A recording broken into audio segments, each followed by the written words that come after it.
महोदय वेळ मिळाला पाहिजे. अध्यक्ष महोदय, आज मी इथे राज्यपालांच्या अभिभाषणावरती बोलण्यासाठी उभा आहे आणि राज्यपालांचं एकूण भाषण ऐकल्यानंतर आणि समोर बसलेल्या सत्ताधारी पक्षातील सदस्यांचं भाषण ऐकल्यानंतर जर राज्यपाल म्हणतायत आणि शासन म्हणतंय त्या पद्धतीनं राज्य चालत असतं तर अध्यक्ष महोदय कदाचित आम्ही विरोधी पक्ष म्हणून इथं आलो नसतो किंवा आम्हाला निवडून देण्याची गरज या राज्यातल्या जनतेला वाटली नसती. अशी परिस्थिती अध्यक्ष महोदय राज्यपालांच्या भाषणानंतर आम्हाला त्या ठिकाणी विचारता मनामध्ये येतोय. अध्यक्ष महोदय, आज प्रगतशील महाराष्ट्र पुढे घेऊन जात असताना राज्यपालांचं जे भाषण झालं त्या भाषणाला खरं तरी कशाच्या आधारे त्या भाषणाचं कौतुक केलं जातं हे अध्यक्ष महोदय मला कळत नाहीये. त्यामुळं अध्यक्ष महोदय मला खेद होतोय की आज राज्यपालांनी त्यांच्या भाषणामध्ये सुरुवातीलाच महाराष्ट्र आणि कर्नाटक या सीमावादावरती ते बोलले आणि साधारण प्रत्येक वर्षी एकच वाक्य बोललं जातंय की तज्ज्ञ वकिलांची नियुक्ती आम्ही हा सीमावाद सोडवण्यासाठी करतोय. पण अध्यक्ष महोदय, मी मागच्या वर्षीही सांगितलं की आम्ही ज्या वेळेला बेळगावला जातो, बेळगावच्या ग्रामीण भागामध्ये जातो, तिथं मराठी भाषिकांना मारहाण केली जाते. काही गावांमध्ये मराठी भाषिकांना घरातून बाहेर ओढून काढून तिथल्या पोलिसांनी मारलं आणि आता याचे परिणाम शाळेवरती सुद्धा अध्यक्ष महोदय होताना दिसत आहेत. बऱ्याच आंदोलकांवरती तडीपारीसारखे 2-2, 3-3 वेळा तडीपारी लावले जाते, तिथल्या लोकांवरती अन्याय केला जातो आणि आता शाळेवरती त्याचा परिणाम होतोय. अध्यक्ष महोदय, मागच्या वर्षीच्या माहितीनुसार मागच्या वर्षीच्या 10वीच्या वर्गामध्ये 1,81,000 मराठी विद्यार्थ्यांना कन्नड या विषयामध्ये अध्यक्ष महोदय नापास केलेला आहे. आता एका विषयामध्ये अशा वेळेला नापास झालं तर 1 वर्ष वाया जातं. साधारण 1,81,000 विद्यार्थ्यांचं अध्यक्ष महोदय वर्ष वाया घालवण्याचं काम कन्नड सरकारने केलेलं आहे. त्यामुळे राज्य शासनाने यावरती काहीतरी ठोस उपाययोजना केली पाहिजे आणि राज्यपालांच्या भाषणामध्ये ती उपाययोजना कुठेही अध्यक्ष महोदय दिसली नाही. दावोसचा करार, आज बरेच सदस्य खरं तर दावोसच्या कराराच्या बाबतीत बोलतायत, किती गुंतवणूक आली हे सांगतायत. मला बऱ्याच वेळेला विशेष वाटतं, कौतुक वाटतं, समोर बसलेले जे सदस्य आहेत दावोसमधून आंतरराष्ट्रीय गुंतवणूक लाखो कोटींच्या तादादामध्ये आणली आणि 40 लाख रोजगार निर्माण होणार आहे असे समोर बसून सांगतायत.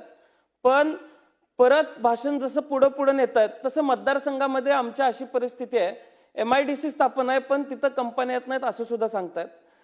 अध्यक्ष महोदय, कुठेही भाषणामध्ये सुसूत्रता पुढच्या सदस्यांच्या दिसत नाही आणि राज्यपालांनी जे सांगितलं, खरं तर किती नोकऱ्या निर्माण झाल्या, किती गुंतवणूक आली, माझ्या आधी ज्येष्ठ सदस्यांनी त्याचा उहापोह केलेला आहे. पण अध्यक्ष महोदय, कशा पद्धतीच्या कंपन्या येतात? एकीकडे राज्य शासन राज्यपालांच्या भाषणामध्ये कॅन्सर विरोधी धोरण सांगते, पण अध्यक्ष महोदय आज कोकणामध्ये रत्नागिरी जिल्ह्यामध्ये मिटेनी नावाची एक केमिकल कंपनी आलेली आहे. सदर कंपनी इटलीत बॅन झाली होती. त्या कंपनीला महाराष्ट्रामध्ये देशामध्ये परवानगी मिळते. इटलीमध्ये ज्यावेळेस या कंपनीवर बॅन लावला गेला तिथल्या 3 लाख लोकांवरती बऱ्याच आजारांचा परिणाम अध्यक्ष महोदय झाला होता. त्यामध्ये किडनीचा कॅन्सर झाला होता, तो अध्यक्ष महोदय बरा होऊ शकतो. थायरॉइडचा कॅन्सर झाला, अध्यक्ष महोदय थायरॉइडचा कॅन्सर सुद्धा उपचारानंतर बरा होऊ शकतो. कोलेस्ट्रॉल वाढलं, अध्यक्ष महोदय आज सुद्धा आपल्या इथं सुद्धा ते टेक्नॉलॉजी आहे, कोलेस्ट्रॉल वाढलं, गोळी खाल्ली, कोलेस्ट्रॉल कमी होऊ शकतं. यातला सगळ्यात मोठा परिणाम अध्यक्ष महोदय हॉर्मोनल इम्बॅलन्सचा होता. हॉर्मोनल इम्बॅलन्स हा बरा होऊ शकत नाही आणि हॉर्मोनल इम्बॅलन्स झाला तर अध्यक्ष महोदय काय जन्माला येईल हे मी सांगायची गरज नाही. कोकणातले बरेच आमदार येत आहेत, आमच्यापेक्षा त्यांनी सगळ्यांनी या गोष्टीची काळजी करण्याची आवश्यकता आहे आणि लॉंग टर्म इम्पॅक्ट या सगळ्या गोष्टींचा काय होणार आहे याच्यावरती अध्यक्ष महोदय अभ्यास करण्याची आवश्यकता आहे. आज ही कंपनी लक्ष्मी ऑर्गॅनिकच्या माध्यमातून भारतात आलेली आहे. रत्नागिरी सारख्या ठिकाणी काम चालू आहे. खरं तर MPCB असेल, शासन असेल, प्रशासन असेल, काय काम करते हे खरं तर राज्यातल्या जनतेसमोर अध्यक्ष महोदय येणं तितकंच गरजेचं झालेलं आहे. अध्यक्ष महोदय, राज्यपालांच्या भाषणामध्ये कृषी क्षेत्रावरती अगदी राणादिन थाटातल्या योजना त्यांनी सांगितल्या, AI सांगितलं. अलीकडच्या काळात AI म्हणले की लोकांना जरा बरं वाटायला लागलेलं आहे अध्यक्ष महोदय. पण आज भारत अमेरिकेचा जो करार झालेला आहे हा करार कुठल्या दबावापोटी झाला, काय गोष्टी आहेत, याचा कुठलाही उहापोह अध्यक्ष महोदय आम्ही करणार नाही किंवा त्या खोलात जाणार नाही. पण आज जर करार आंतरराष्ट्रीय पातळीवरती झालेलाच आहे, तर महाराष्ट्रामध्ये तुम्ही कुठली समिती तयार केलेली आहे आणि त्याचा परिणाम महाराष्ट्रावरती कसा होणार आहे? आज संबंध देशामध्ये सोयाबीन उत्पादक शेतकरी, मी फार लांब जात नाही, माझ्या मतदारसंघामध्ये 4,500 हेक्टर सोयाबीन आहे. मराठवाड्यामध्ये त्याच्याही पेक्षा जास्त आहे, विदर्भात त्याच्याही पेक्षा जास्त आहे. आज सोयाबीन उत्पादक शेतकरी अडचणीत आलेला आहे. नाफेड सोयाबीनची गरज संपली म्हणून खरेदी बंद करतं आणि अशा काळामध्ये अमेरिकेतनं सोयाबीन कशासाठी मागवायचं आहे आणि इथल्या स्थानिक शेतकऱ्याचं नुकसान अध्यक्ष महोदय काय करायचं आहे? डाळीची तीच परिस्थिती आहे, कोकणातल्या भाताची तीच परिस्थिती राहणार आहे, ज्वारीची तीच परिस्थिती राहणार आहे. आणि काल अध्यक्ष महोदय मी अमेरिकेचा आणि भारताचा झालेला करार वाचत होतो. आज माझ्या मतदारसंघामध्ये द्राक्ष 10,000 हेक्टर आहेत. फळबागांच्या बाबतीमध्ये कुठलंही निश्चित धोरण केंद्र शासनाचं नव्हतं. आज त्या करारामध्ये फळबागांच्या बाबतीत काय धोरण असणार आहे, तिथनं कुठली फळं मागवायची आहेत आणि इथनं कुठली फळं पाठवायची आहेत, या बाबतीत कुठलंही धोरण नाही. पण तरी सुद्धा हे धोरण आणलं गेलं आणि आज महाराष्ट्रावरती त्याचा परिणाम उद्याच्या काळामध्ये दीर्घकालीन होणार आहे. यावरती आपण विचार करण्याची आवश्यकता आहे. AI वापरून अध्यक्ष महोदय करायचं काय? खरं तर AIचा वापर ही उत्पादकता आणि उत्पन्न वाढवण्यासाठी झाला पाहिजे.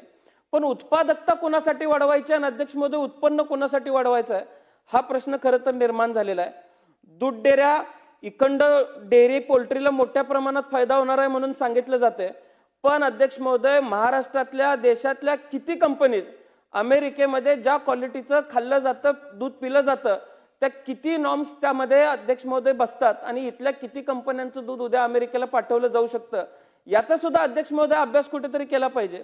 त्यामुळं आज राज्यपालांनी त्यांच्या भाषणामध्ये जे सांगितलं ते अत्यंत खोटं आहे.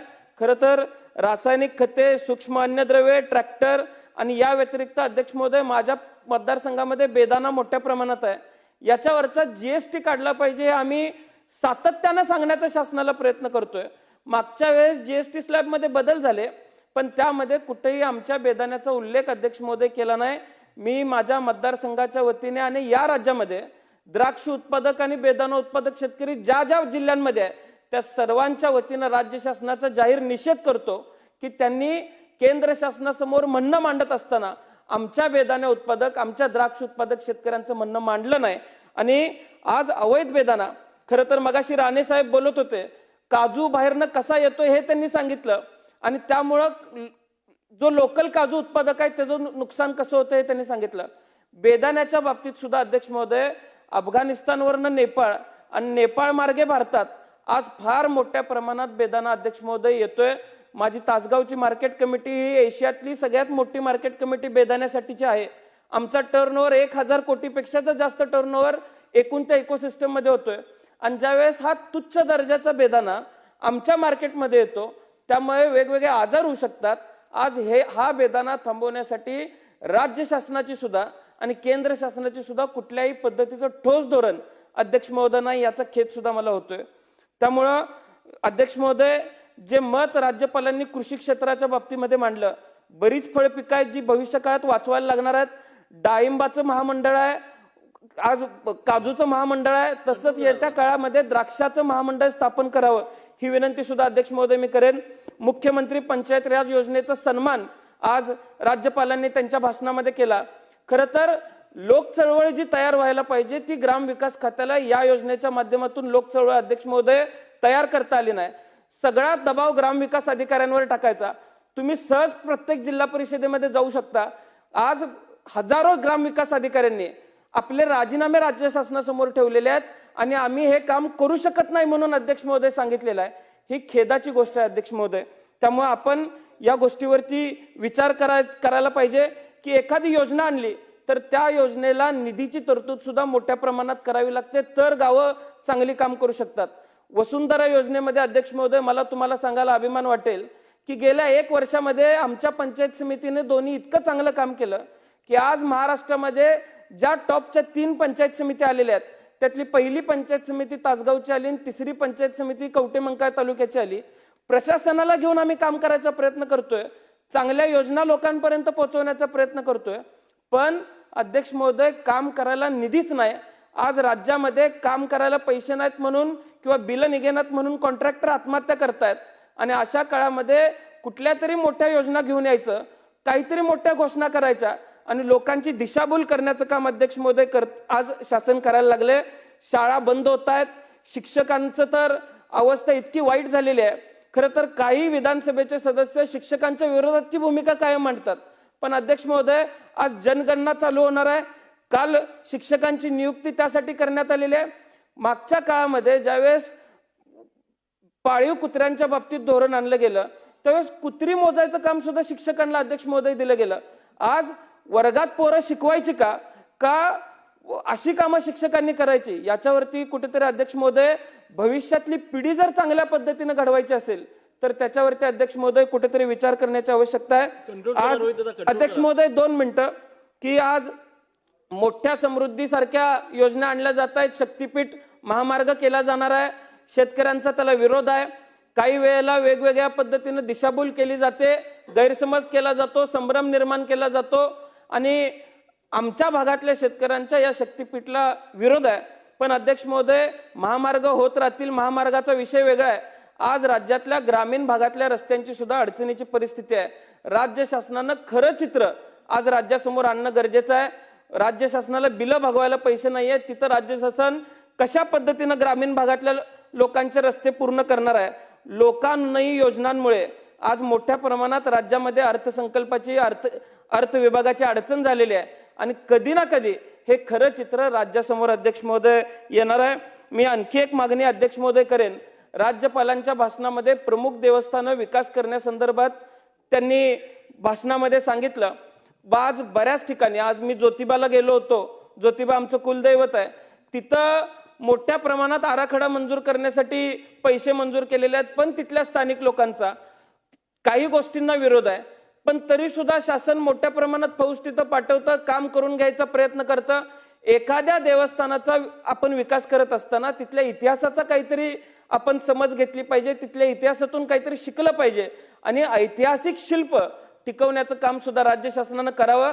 राज्य शासनानं आपलं काम सर्वसामान्यांवरती लादू नये ही विनंती अध्यक्ष महोदय मी करेन। माझ्या मतदारसंघामध्ये आरेवाडीचं बिरोबाचं देवस्थान आहे, 154 कोटींचा प्रस्ताव अगदी शेवटच्या टप्प्यात अर्थ खात्याच्या फाईलवरती तिथं आलेला आहे। या अर्थसंकल्पामध्ये तिथं आरेवाडीच्या बिरोबाकडे कर्नाटकातला, गुजरातचा, मध्य प्रदेशचा, तेलंगणाचा धनगर समाज संपूर्ण माझ्या मतदारसंघामध्ये येत असतो, त्यामुळं राज्याचा लौकिक वाढेल इतक्या मोठ्या प्रमाणात निधी तिथं अध्यक्ष महोदय देणं गरज आहे। अगदी आम्ही शेवटच्या टप्प्यापर्यंत फाईल आणलेली आहे। आम्हाला आशा आहे की राज्याचा नावलौकिक वाढेल अशा पद्धतीचा निधी आरेवाडीला आम्हाला मिळेल। त्यामुळं मी राज्यपालांनी जे जे मुद्दे त्यांच्या भाषणामध्ये सांगितलं, खोटं एक संपूर्ण दिशाभूल असलेलं चित्र राज्यासमोर त्यांनी मांडण्याचा प्रयत्न केला आणि मी या भाषणाचा विरोध करतो, निषेध करतो आणि खेद सुद्धा व्यक्त करतो। धन्यवाद।